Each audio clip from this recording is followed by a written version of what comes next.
আৰু আৰু শুনক মহাৰাজ, আপোনাকো সকীয়াই দিছোঁ, ভৱিষ্যতে কোনো তৰল যুক্তিৰে নিজৰ ব্যৰ্থতা ঢাকি ৰখাৰ বৃথা চেষ্টা নকৰিব আৰ্যপুত্ৰ, নকৰিব। আপুনিতো ৰজা, অন্ত হ'লেও ৰাজদণ্ড আপোনাৰ হাতত।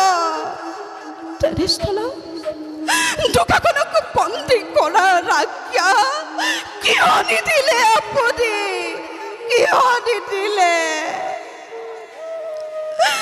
ময়োতো মাতৃ